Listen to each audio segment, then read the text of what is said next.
So, aus der Reihe Endings kommt heute das 9. Ending von 11.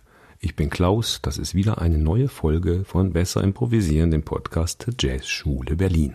Die Band spielt so dahin, wir nähern uns dem Ende des Stückes und der Sänger, die Sängerin oder der Melodiespieler, wer auch immer die Melodie eben spielt am Ende des Songs den Grundton.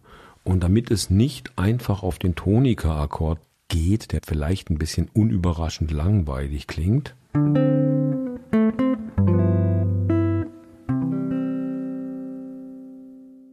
macht man gerne das hier.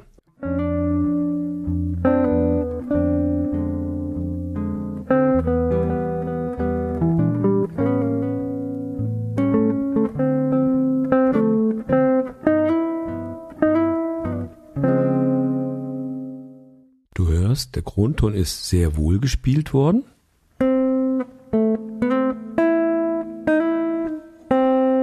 Aber ein anderer Akkord ist unten drunter, nämlich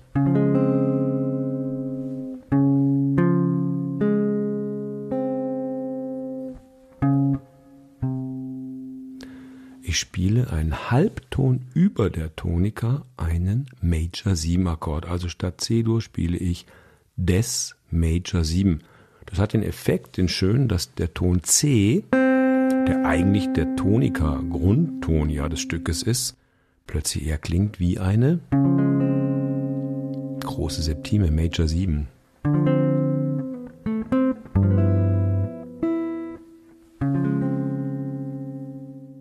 Da kann man aufhören oder aber man hängt noch was hinten dran.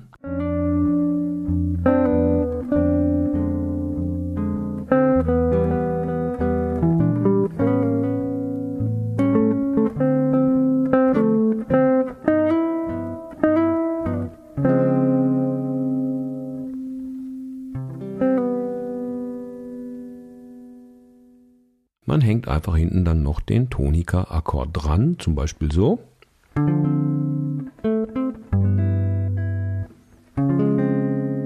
Aber dann auch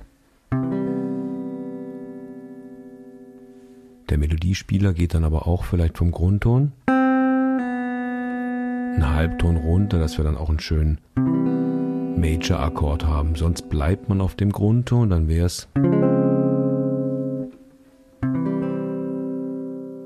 bisschen zu brav, wie du willst, kann man auch machen, aber für den Melodiespieler wäre das sehr schön. Also du bist jetzt auf dem Melodieton gelandet und dann machst du einfach noch diesen Halbtonschritt nach unten, weil es einfach schön ist, okay? So, jetzt fragst du dich vielleicht, aber wie kann ich als Gitarrist, Bassist, Pianist riechen, ob der Melodiespieler, die Melodiespielerin, Sänger, Sängerin auf den Grundton geht oder auf einen anderen? Ja, das kann man riechen. Du spürst an der Phrase, was der oder diejenige vorhat und kannst dann reagieren. Und außerdem kann auch der Melodieton zuerst kommen.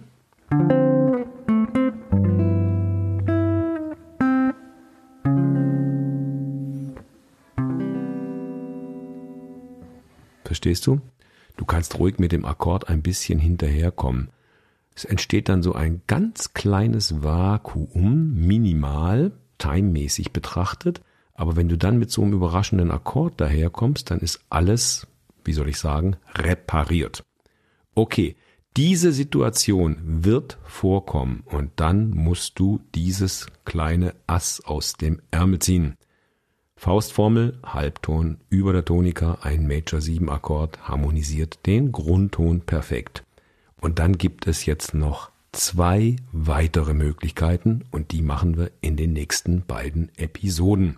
Und wenn jetzt hier jemand auf den Grundton geht, dann kannst du natürlich selbstverständlich auch alle anderen Endings, die wir bisher gemacht haben, in Time dazu spielen.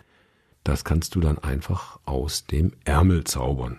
Okay, bis zur nächsten Episode. Tschüss.